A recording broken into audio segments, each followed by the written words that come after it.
They're sometimes referred to as the forgotten generation, the older men and women of Vietnam who don't have family members to take care of them. They end up here at elderly homes, and while we've brought much needed supplies like shampoo, combs, and even milk, we bring much more than that. We bring love with a human touch.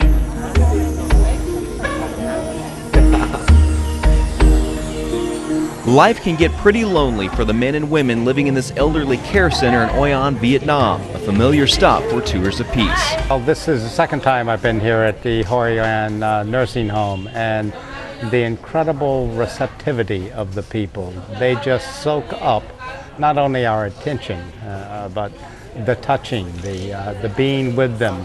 This is also Katie Samara's second visit. The daughter of a Vietnam veteran, she's here to see a special friend. I met her last year when I was here, and she lost all 8 of her kids during the war, and we just had a connection. She was grabbing onto me and didn't want to let me go, and I'd never make promises, but I promised her I would come back, so here I am. Most of the residents are elderly, but others are severely mentally and physically handicapped, like this man, wheelchair bound. A salute to Lance is his way of saying thanks. Such friendly gestures have a profound effect on the visiting veterans. We just feel like we're giving a little bit of ourselves back to here, and it just helps me personally, spiritually, through giving back to these people. We came over here earlier and harmed. What it really is doing is that it is helping us in the never-ending process of forgiving ourselves and forgiving what happened in our other time when we were here during the war.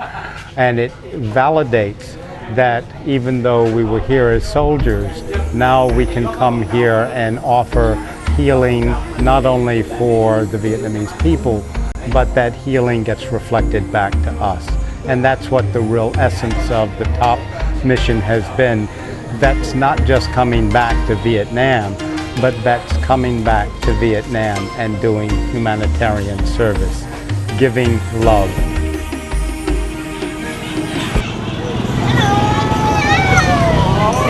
We also find friends in the street, the way street children do whatever they can to make a little money, shining shoes, selling lottery tickets, or just plain begging.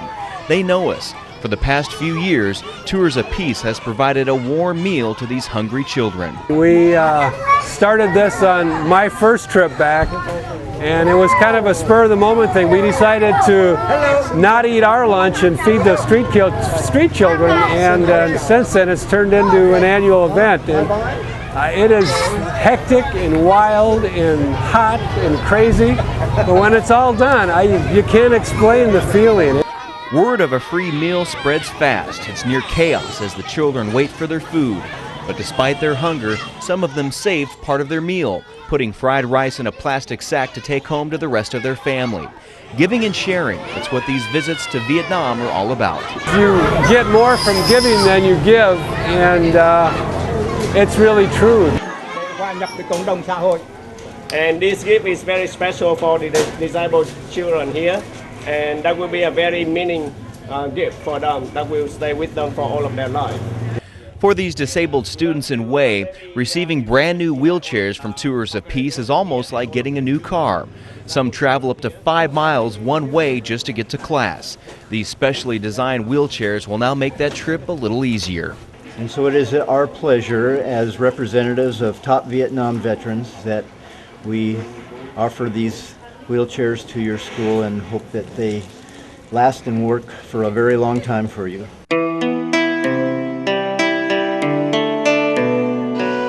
They were young, naive, and fresh out of high school. They were America's youth, but within a matter of weeks they went from teenagers to gun-toting soldiers. It was a time of war and an age of lost innocence. And I never really told too many people I was a Vietnam veteran after the early days when I got home. And why is that? It's just because it was not very popular, and you know, it's still not that popular to be a Vietnam veteran in our country. The waves of war came crashing down on John Fisher in 1967. That's when he was drafted and sent to Vietnam. His days of surfing in San Diego were all washed up. He was in the Army now. My job was to call in the artillery. It was dangerous work, creeping through the jungle, every step moving closer to an enemy who left him no choice. And being a forward person, you know, I was involved with a lot of killing. A moral dilemma he continues to struggle with today. And I always thought that killing was not an appropriate thing to do. And so now I'm being trained to kill and then sent over to the land of death. And it was tremendously hard for me. And, you know, I cried a lot. My first trip in Vietnam, I'll never forget the first time I saw the first person that I was involved in his death.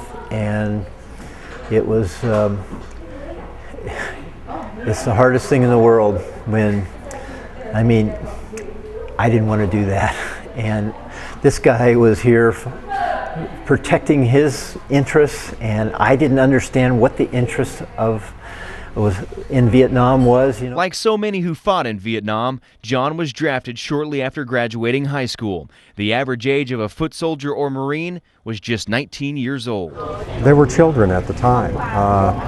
The thing that struck me when I was over here was that we seemed to be all kids. And at some point, those children went away and they never came back. A complete tour of duty earned troops a flight home to a nation so divided that the angriest of war protesters called returning soldiers criminals. And I walked down the gangplank and the wind was blowing and I looked around. I felt so great to be home in San Diego, my hometown. I was ready to go surfing and get back on with life, and the first thing I saw was a protester holding up a sign. It was 4th of July, a big deal going on out there. Vietnam veterans are murderers. And it was like somebody reached inside of my heart and just ripped it. Other vets brought home their own questions. Men like Daniel Martin. He's not proud of the destruction caused by countless bombs he dropped while serving in a Marine Corps air squadron. We dropped a lot of bombs in a lot of places. We killed innocent people, women and children. And I don't think a lot of people in the United States realize that we killed approximately 3 to 5 million Vietnamese people in that war. In a way, the war robbed a generation of its youth. And when family members say that we were never the same after we came back, and that's one of the reasons, because we left that child behind. And hopefully on 202, this trip, we bring it back. That's one of my goals. And vets are reaching that goal in part from the people they used to call their enemy, the Vietnamese. These people, you know, have welcomed us into their community more so than our homeland people welcomed us home after the war. I get a sense of forgiveness that I have never received in the United States.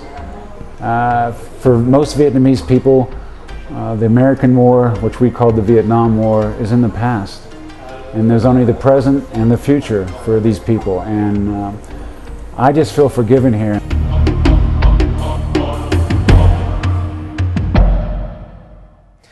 As you've seen, delivering humanitarian supplies is a big part of TOP's mission. We're in An On at a center for orphans and also disabled people.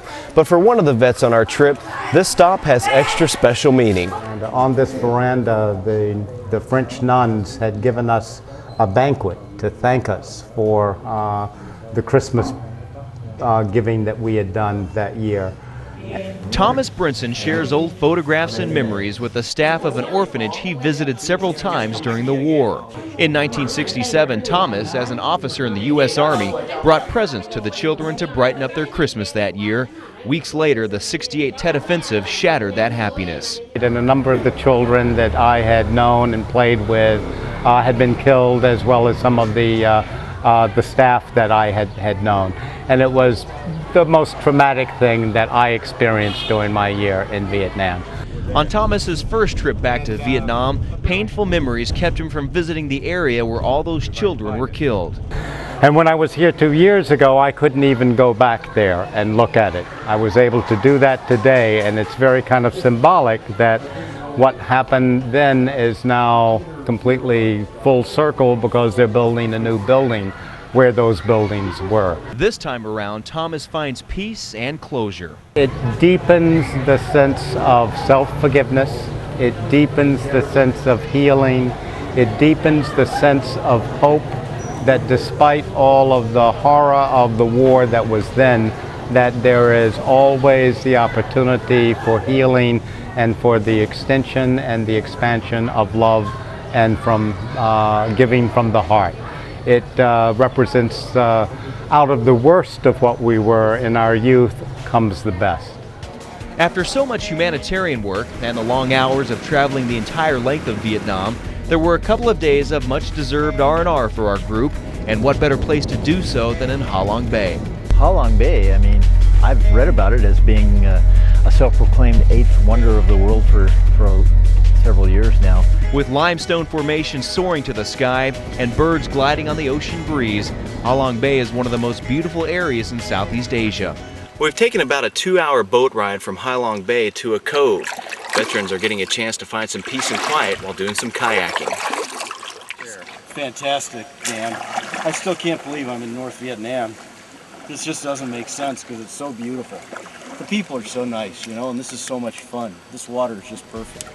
Whether it was kayaking the calm waters of Ha Long Bay, playing in the mud baths in Nha Trang, or offering a helping hand to a total stranger, Vietnam veterans are finally finding peace by going back behind the bamboo curtain. It has provided me with an enormous release of anger, anxiety, hostility, and all of those attitudes and behaviors associated with my past. And it's just given me a new freedom to look to the future. Thank you for joining us on our journey back behind the bamboo curtain. You can learn more about Tours of Peace online at topvietnamveterans.org. We've also posted a link at KOLD.com. I'm Dan Maries. Good night.